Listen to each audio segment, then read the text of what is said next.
আসসালামু আলাইকুম বন্ধুরা, এখন হচ্ছে রাত 9টা। তো আমি চলে আসছি আমাদের খামার ঘরে। আমি আসছি যেই কারণে এই যে এই পাউরুটি এটা দিয়ে রাখবো। তো আপনারা যারা আমার ভিডিও দেখেন তারা কিন্তু জানে না, আমরা এখানে কোয়েল পাখি পালন করি।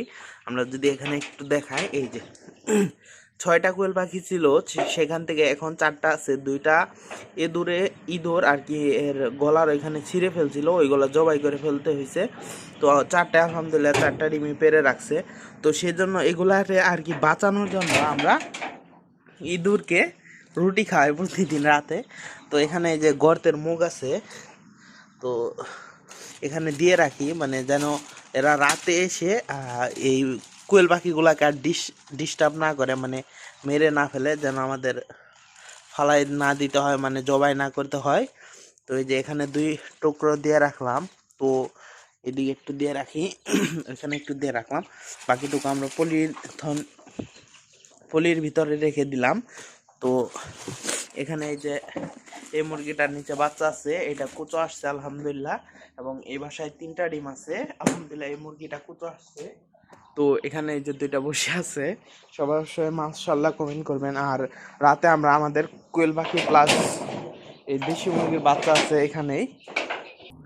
এখানে আমাদের 7টা দেশি মুরগির বাচ্চা আছে। এখান থেকেও খাবারের পাত্র, পানির পাত্র বের করে রাখবো। এখান থেকেও খাবারের পাত্র, পানির পাত্র বের করে রাখবো, এবং ডিমগুলো এখান থেকে নিয়ে যাব, যেন ডিম নেওয়ার জন্য ইঁদুর না প্রবেশ করতে পারে। তো আরেকটা দুঃখের ঘটনা ঘটেছে যে আমাদের রাজহাঁসের একটি ডিম বিকালে কিসে যেন নিয়ে গেছে, ওইখানে আমরা দেখানোর চেষ্টা করবো ইনশাল্লাহ, রাতেই দেখাবো।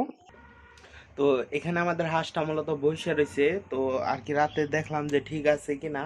তো এখানে মূলত এটার নিচে বর্তমান 3টা ডিম আছে। 6টা ডিম দিছিল, সেইখান থেকে আপনার 2টা ডিম জমে নাই, 4টা ডিম জমছিল আলহামদুলিল্লাহ। বিকালে এই যে এই নেটটাও আপনার সরানো ছিল এবং 2টা দরজায় সরানো ছিল, এই জন্য আর কি কি এসে যেন নিয়ে গেছে।